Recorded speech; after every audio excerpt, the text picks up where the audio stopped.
Welcome!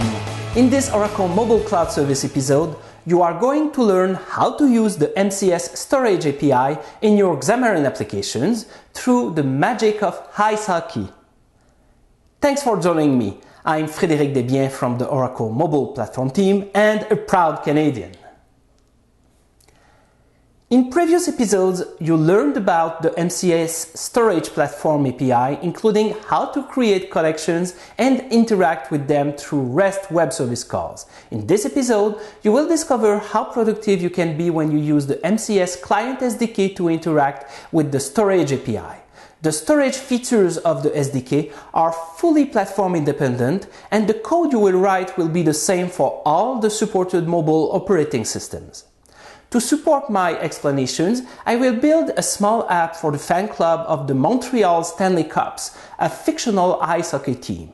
The app will allow fans to upload a personal avatar, which will be stored in an isolated collection. To implement those features, I will cover the following scenarios. First, I will write code to determine if an isolated collection already exists for a specific user and if that user has the appropriate privileges to work on the collection. Then, I will show how you can check if an avatar picture has already been uploaded.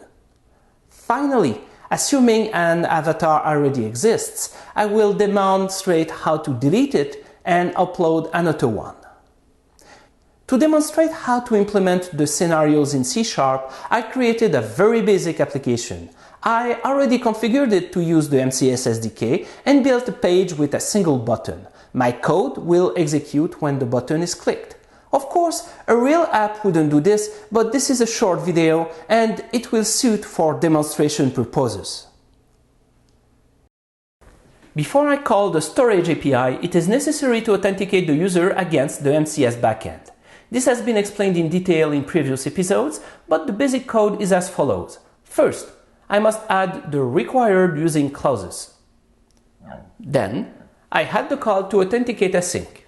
This app is set up exactly like the sample app that ships with the Xamarin MCS SDK. The application class contains a getter to retrieve the default backend. Here, the username and password are hard-coded. I'm obviously cheating here, as a real app would have a login screen to retrieve these credentials. Alright. In this application, the user avatar is stored in an MCS collection called User Preferences. My first real task with the Storage API is to check if that collection exists. To get my code to compile, I need to add a using directive for the namespace of the Storage API. From here, I simply obtain an instance of the Storage Service Proxy. The second line of code shows a call to the getCollectionAsync method in order to gain access to the collection for the user currently authenticated on the mobile backend. If you retrieve the collection by name as we see in this example, you need to remember that the name is case sensitive and must be specified exactly as it is displayed in the MCS UI. Please note that the method call is identical whether the collection is shared or isolated.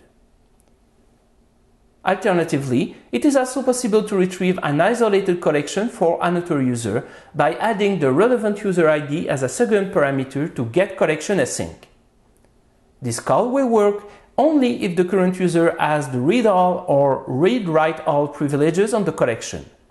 GetCollectionAsync will return an object instance if the collection exists, and null if the collection does not exist or if the user does not have the required privileges.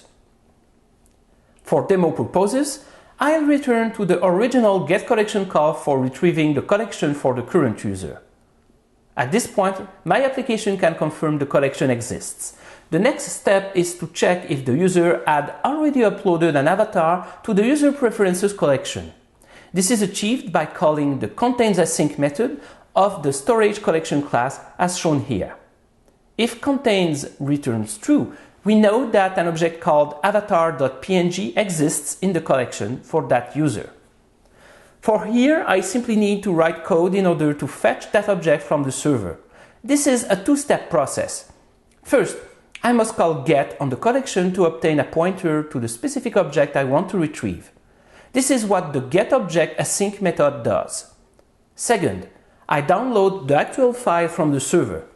To do this, I can use either read as bytes async, read as stream async, or read as string async. Please note it is also possible to get an array of object references by calling getObjectsAsync. That method lets you specify an offset as well as the maximum size for the result set. Here, I return the 5 most recent entries in a collection. It is trivial to implement pagination by using the offset parameter. To delete an entry in the collection, you can call the deleteObjectAsync method on it. You just need the ID of the object, as shown here. As you can see, the Xamarin MCS SDK makes it easy to manipulate a collection and its objects. You would have to write much more code to accomplish the same results with raw REST web service calls. Uploading a new object to MCS is a bit more involved, but still can be done in a few lines of code. Let's get back to my mobile app. I will now implement a way for it to upload an avatar to the collection. The first thing I must do is to create a storage object for the avatar. It is possible to create this object from an image already loaded in memory or from a stream. In the latter case, the stream can point to a file stored on the device itself or to a remote URL, for example. The code snippet shown here creates the storage objects from memory. Step 1 is to get a storage object instance from the collection. I then set the name to avatar.png. The new avatar string variable contains the base64 representation of a PNG file. I convert it to a byte array, then use the array to initialize my storage object using the loadPayload method. The second parameter must specify the MIME type of the payload, image/PNG in this case. Finally, I use the postObjectAsync method of the storage object class to send the image to MCS. Sending an image stored on the local file system to MCS through a stream is nearly as easy. This requires to write platform-specific code, however, and I will not demonstrate this today. The excellent tutorials on Xamarin's website will show you what code to write and how to invoke it through the dependency service. Once again, you have seen how much the Xamarin MCS SDK simplifies the life of developers like you. Accessing storage collections is straightforward, and MCS enforces the access restrictions and privileges defined on them. Thank you for joining me today, and happy coding!